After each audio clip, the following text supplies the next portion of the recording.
Oi, pessoal do Uplay. Negócio é o seguinte, Sonic 2 tá sensacional. Eu tô aqui com o meu Chili Dog na mão, já fiz aquela preparação, né, correndo diariamente aqui no meu condomínio pra ficar mais rápido.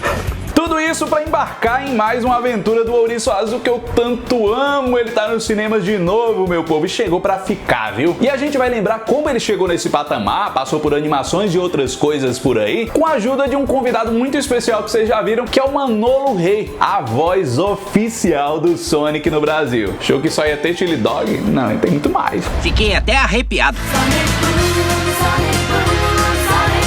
Meu povo, aguenta, Matheus Barros sou eu. E não tinha como eu não fazer um negócio bem especial aqui hoje. Sonic está de volta aos cinemas. Aquele filme que no começo era desacreditado, totalmente com gosto, cheiro e até tato. Quando a gente tocava é flop, isso aqui é flop. Virou sucesso. Arrecadou mais de 300 milhões de doletas, povo mio. E aquele primeiro trailer rejeitado com um Sonic com visual de centavos ficou no passado. Serviu muito a gente, isso temos que admitir. Serviu muito a gente com memes. Miau.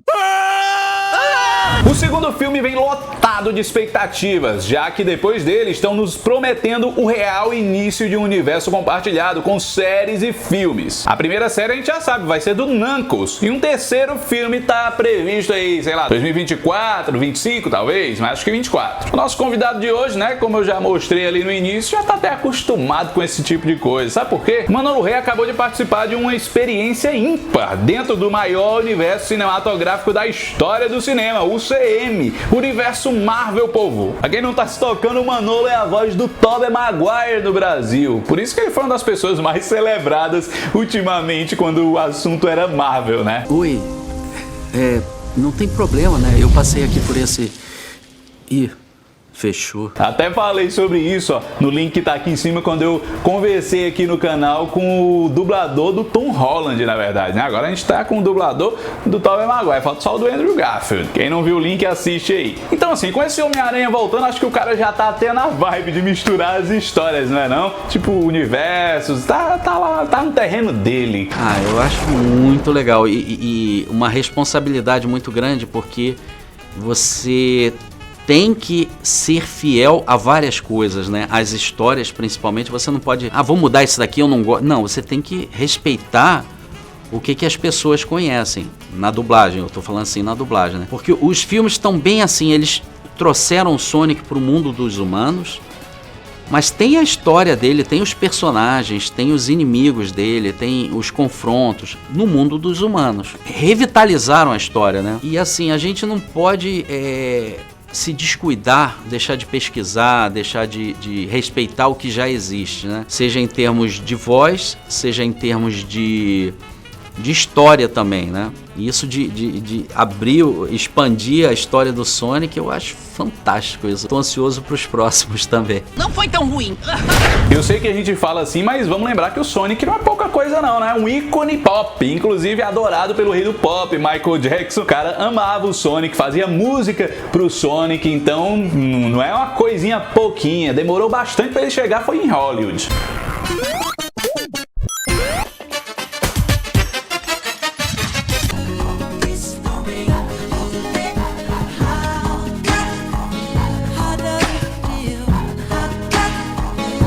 Não à toa, para fazer a voz dele, pegaram um cara de bagagem, um cara bom. Eu comecei fazendo artes cênicas na escola primária, achei aquilo fantástico, né? Você poder ser outras pessoas.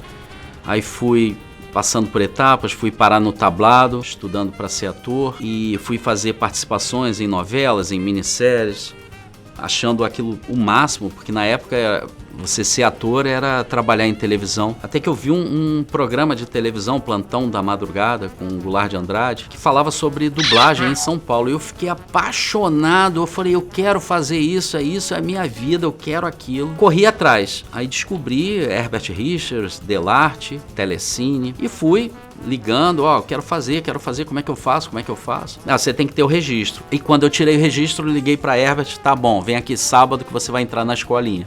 Entrei na escolinha, meu primeiro professor foi Mário Monjardim, já não tá mais entre nós, que foi um pai pra mim, assim, devo tudo a ele. Scooby-Doo, onde tá você, meu filho? E assim, abriu minha mente, eu falei, nossa, é isso. E eu tenho até hoje as lições dele na minha mente, que ele me ensinou, eu uso como técnica. Enfim, e depois disso eu fui fazendo um personagem atrás do outro, sempre com alegria e felicidade, né? Claro! O Zombo só pode ser o Ruivo Herring. Errou de novo, seu palhaço! Fó, fó! Que eu busco passar a verdade naquilo que eu faço. Não basta só colocar a voz, imitar o original, fazer uma piadinha sem necessidade. Não é comigo, eu preciso passar a verdade. Eu quero que a pessoa veja aquilo, aquele corpo ali se movimentando, e a voz que tá vindo dali é aquele cara que tá falando. Eu quero que a pessoa esqueça que tá dublado. Aí pra mim eu tô realizado. Posso dirigir? E o melhor de tudo é que, além de ser um profissional incrível, o Manolo tem noção do que é o setor de games, sabe? Ele não é um leigo, não. Ele sabe do tamanho, sabe que é gigantesco e que o público é muito fiel e apaixonado. Eu jogo assim desde o telejogo. Eu não tive telejogo, mas eu era apaixonado. Eu jogava no vizinho e depois não tive Master System, tive um Dynacon. Eu jogava vários jogos, os clássicos de 8 bits. Depois, quando a minha filha foi morar comigo, quando ela estava com 17 anos, e comprei Resident Evil pra ela e o Sonic pra mim. Let's leave the flying enemies to Tails.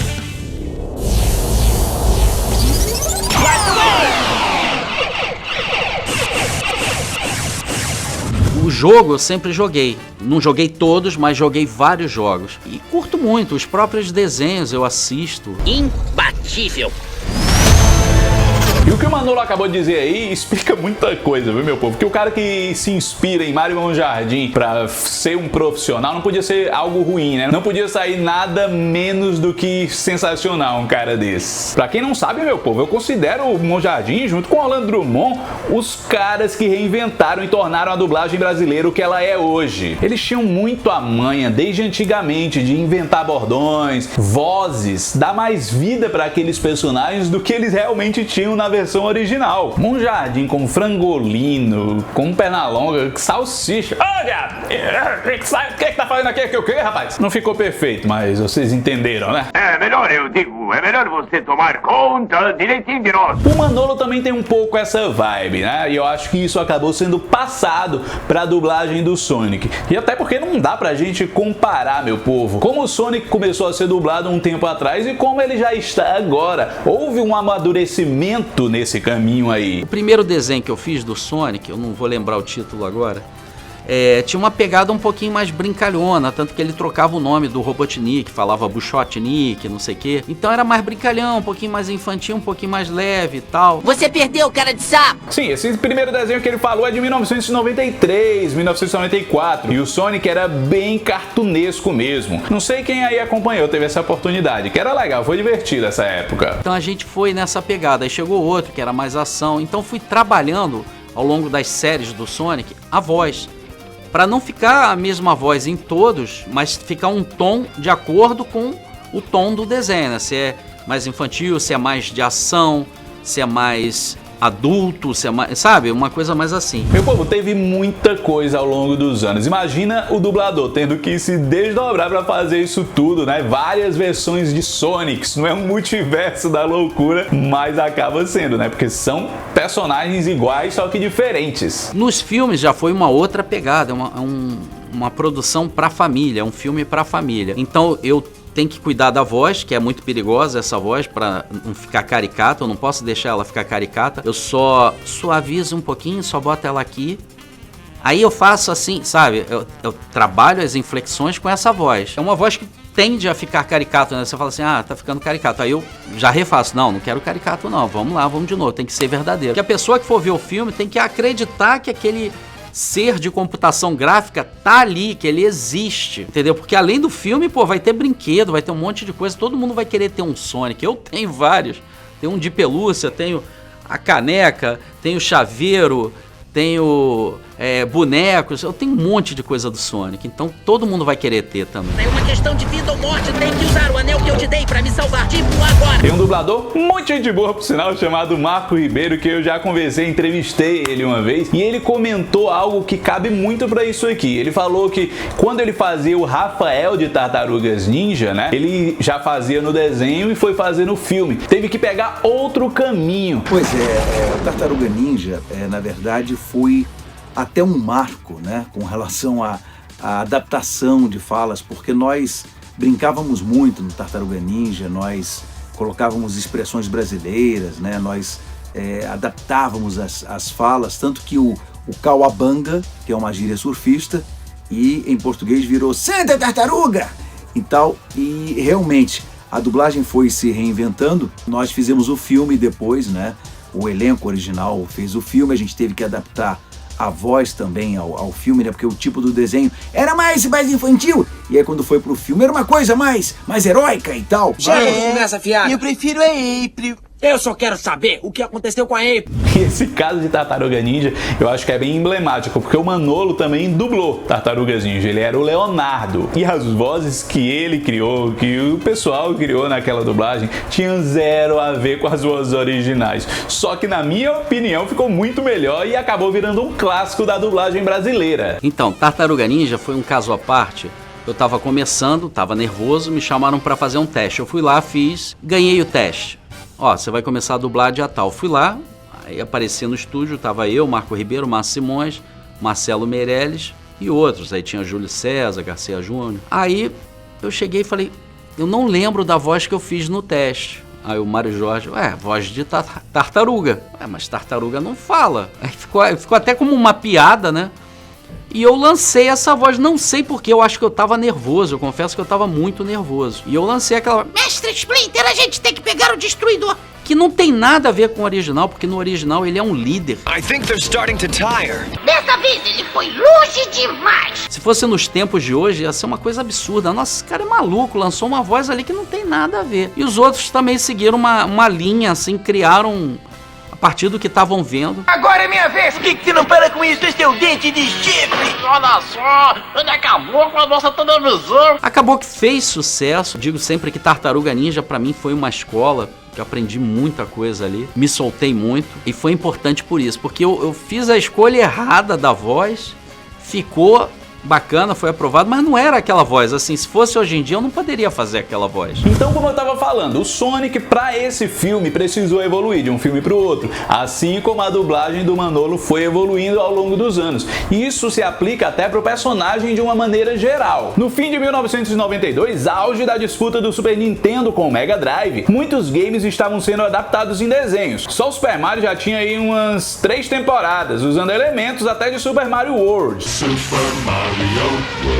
Claro que o principal concorrente do Mario na época, o Sonic, não podia ficar de fora, né? Então deixa eu explicar essa evolução. Nesse início dos anos 90 eram 2 desenhos, The Adventures of Sonic the Hedgehog, uma comédia de aventura com elementos de cartoons clássicos. Vocês sabem, eu me divirto a beça. O primeiro desenho foi dublado pelo Oberdan. Aí chegou o segundo desenho e chamaram o Oberdan, eu, Alexandre Moreno e não sei mais quem pra fazer teste. Eu fiz e fiz seguindo um raciocínio, ó, segue o máximo fiel ao original. Eu ouvi o original, encaixei a minha voz de acordo com aquele original que eu tava ouvindo e passei no teste. Sally, dá uma chance pro cara. Nessa estreia do Manolo como Sonic, o desenho se chamava simplesmente Sonic the Hedgehog. Diferente do anterior, esse cartoon tinha um clima mais sombrio de ficção científica. O que eu acho bizarro é os dois sendo exibidos ao mesmo tempo. A galera queria ganhar dinheiro de 2 formas, era loucura, né? Como é que ficava a cabeça dessa criança aqui? Na época, completamente confuso. Nesse mesmo período, o Sonic ganhou uma revista em quadrinhos pela Arte Comics, que misturava elementos das 2 séries animadas, dos games e ainda acrescentava muito mais ação nas batalhas. E essa revista durou, viu? Foram 24 anos sendo publicadas